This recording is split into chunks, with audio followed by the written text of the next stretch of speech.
জাতীয় নাগরিক কমিটি বলেন তার কোনো পার্ট নয়। এখন সরকার এখন যারা রয়েছে অলওয়েজ প্রতিটা সরকারই বলে যে আমরা জনগণের জন্য কাজ করি, জনগণ যা চায় আমরা তাই করব। এখন জনগণ যদি চায় যে আওয়ামী লীগ নির্বাচন করবে না, সেই জনগণের কথাটাই তো সরকারে যারা আছে তারা বলবে। হ্যাঁ, আমরা যেই নির্বাচন করতেছি, তাহলে এই গণ অভ্যুত্থানে যে 2000 মানুষ মারা গেল, 1971 সালের বিচার আপনার আগে প্রয়োজন নাকি এই 2024 সালে সর্বশেষ যারা মারা গেছে এদের বিচারটা সবার আগে প্রয়োজন? একটা বিষয় যদি বলি যে হচ্ছে আমাদের সাথে বৈষম্যটা, যে তাদের সাথে যে দলগুলো নির্বাচনে গিয়েছে তাদের সাথে বৈষম্য হচ্ছে কিনা, আপনি বিশেষ করে দেখেন 5ই আগস্টের পূর্ব পর্যন্ত যে সকল ছাত্ররা বা ছাত্র জনতা আন্দোলন করেছে তারা কিন্তু নিজেদের জীবনের মায়া ত্যাগ করে আন্দোলন করেছে। ডিরেক্টলি একটা কথা বলাই যায় যে উই আর শহীদ, আমরা 5ই আগস্টই শহীদ হয়ে গিয়েছি, কারণ আমরা সেই মৃত্যুকে ভয় করে কিন্তু মাঠে নামি নাই।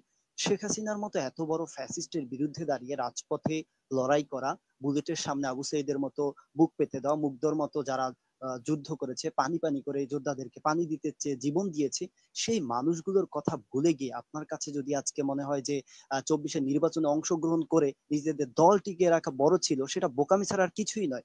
যে মানুষগুলো জীবন দিতে পারছে সেই মানুষগুলোর জন্য আপনারা নির্বাচন ত্যাগ করতে পারেন নাই? অতীতে যদি কেউ জীবন দিত, অতীতে যে এত আপনাদের হচ্ছে বিএনপি বলেন, জামাত বলেন, অন্যান্য রাজনৈতিক দলের নেতা কর্মীরা এতভাবে নির্যাতনের শিকার হয়েছে, হামলা মামলা কারাগারে রাত দিন যাপন করেছে, সেই মানুষগুলোর কথা চিন্তা করেও তো আপনারা বলতে পারেন যে এই শেখ হাসিনার সাথে আমাদের আঘাত করার কোনো সুযোগ নেই, আমরা সেখানে হচ্ছে গিয়ে তার সাথে নির্বাচনে যাইতে পারি না।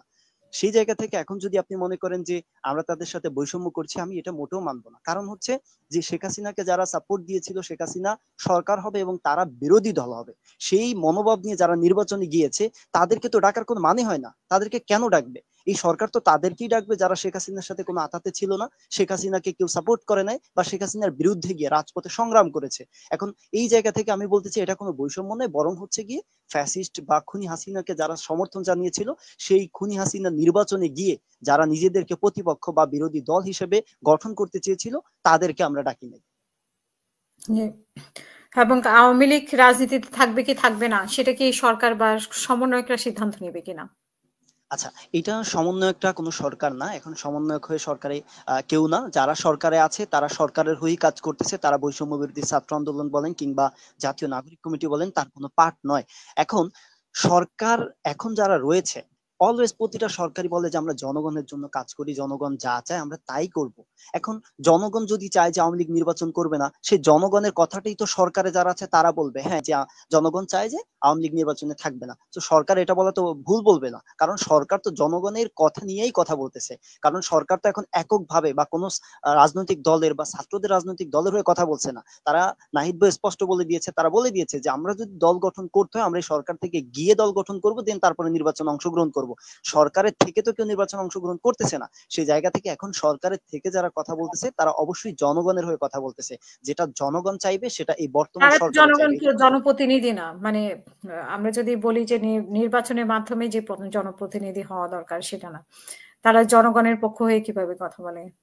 আচ্ছা, আপনি যদি বলেন যে সরকারে এখন যারাই আছে মানুষের সেবা যেই করুক, সে একজন চেয়ারম্যান হোক, মেম্বার হোক কিংবা সরকার হোক, সে তো জনপ্রতিনিধি হয়ে কাজ করতেছে। সেটা হোক নির্বাচিত কিংবা হোক হচ্ছে গিয়ে তত্ত্বাবধায়ক সরকার বা অন্তর্বর্তীকালীন সরকার। আপনি সরকার হয়েছেন মানে তো আপনি জনগণের সেবক হিসেবে কাজ করবেন। সুতরাং জনগণ কি বলতেছে আপনি সেটাই তো বলতে হবে। 1971 সালে মুক্তিযুদ্ধের পরে প্রায় দেখা গেছে যে এ পর্যন্ত 50,000 মতো ভুয়া মুক্তিযোদ্ধা শনাক্ত করা গেছে। সো সে জায়গা থেকে যদি আপনি বলেন যে 1971 সালের মুক্তিযুদ্ধের চেতনা কিংবা 2024 সালের বিপ্লব, হ্যাঁ দুইটা আলাদা হতেই পারে। এখন আমাদের হচ্ছে গিয়ে পরের বার যেটা বললেন যে 1971 সালের সময় যে চিহ্নিত যে দলগুলা ছিল বা তাদের বিরুদ্ধে কেন কথা বলা হচ্ছে না। আপনি দেখেন শেখ হাসিনা যে 16 বছর ছিল, 16 বছরে দেশের সিস্টেমের যেই পরিবর্তন এনেছে, কাঠামোগত যে পরিবর্তনটা ঘটেছে, সেখানে কাদের ফ্লোর ছিল? কোন রাজনৈতিক দলের কি ফ্লোর ছিল? হাসিনা তো খুঁজে খুঁজে বা আওয়ামী লীগ সরকার যেটা করেছে যে যুদ্ধ অপরাধীদেরকে চিহ্নিত করে বিচার করেছে। এখন সে সময় এই মুক্তিযুদ্ধকে তো সবচেয়ে বেশি যদি ধারণ করে থাকে 1971 সালকে, সেটা তো আহ বঙ্গবন্ধু শেখ মুজিবুর রহমান করেছে কিংবা শেখ হাসিনা সরকার করেছে, আর এদেশের জনগণও করেছে। এদেশের জনগণের যেরকম ম্যান্ডেট ছিল 1972 সালে সংবিধান এবং 75 সালে যে বাকশাল কায়েম করার চিন্তা ভাবনা ছিল শেখ মুজিবের, সেটা টোটালি ভিন্ন ছিল। এখন সে জায়গা থেকে হাসিনা যখন ক্ষমতায় আসে, তখন সে কি এই দলগুলোর বা হচ্ছে গিয়ে মুক্তিযুদ্ধের বিরোধিতা যারা করেছিল তাদের বিচার কি সে করে না? সে অবশ্যই বিচার করেছে।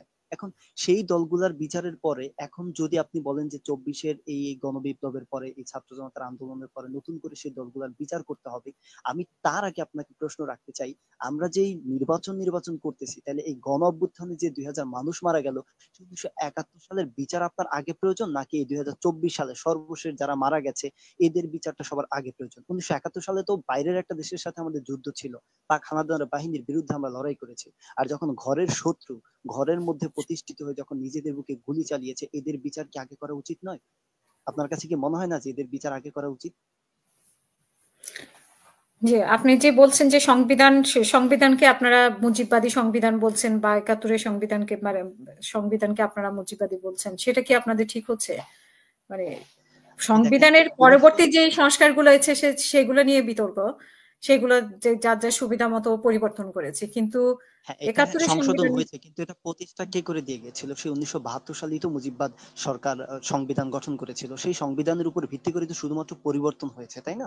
সংশোধন হয়েছে, কিন্তু পুরোপুরি কি এর পট পরিবর্তন হয়েছে? কিংবা এই সংবিধান যেভাবে রচিত হয়েছিল তার কাঠামোগত, কিংবা শেখ পরিবারকে হচ্ছে কি নিরাপত্তা দেওয়ার জন্য যে সকল আইন করা হয়েছিল, এই বিভিন্ন বিষয় যা সংবিধানে রয়েছে, এগুলো কি আদৌ বাতিল হয়েছিল? কিছুই তো হয় নাই। তাহলে আপনি দেখেন, যে সংবিধানের হচ্ছে পদে পদে এত হচ্ছে সমস্যা, সেই সংবিধান রেখে কি করবে? এই বাকশাল কায়েম করতে চাইছিল কিসের উপর ভিত্তি করে? শেখ মুজিব তো সেই 1972 সাল সংবিধানের উপর নির্ভর করে 1975 সালে নিজেকে প্রতিষ্ঠিত করতে চেয়েছিল। এখন সেই জায়গা থেকে যদি আপনি বলেন যে আমরা 1972 সালে সংবিধান পুরোপুরি ফেলে দিলেও দেশের কাঠামোগত যেই সংবিধান দরকার বা দেশের মানুষের জন্য যে সংবিধান দরকার, সেটা 72 সালের সংবিধান থেকে হয়তো বা 70% থাকতে পারে, হয়তো বা 50% থাকতে পারে, যেটা জনগণের বিরুদ্ধে যায়, যেটা হচ্ছে ফ্যাসিস্টদের কায়েম করার জন্য রচিত হয়েছিল, সেই সংবিধানকে আমরা ফেলে দেব। পুরো সংবিধান ফেলে দিয়ে যে সংবিধানের সব নিয়ম কানুন আইন সবকিছু যে বাতিল করে দিচ্ছি, তা তো আমরা বলছি না। জি, অসংখ্য ধন্যবাদ।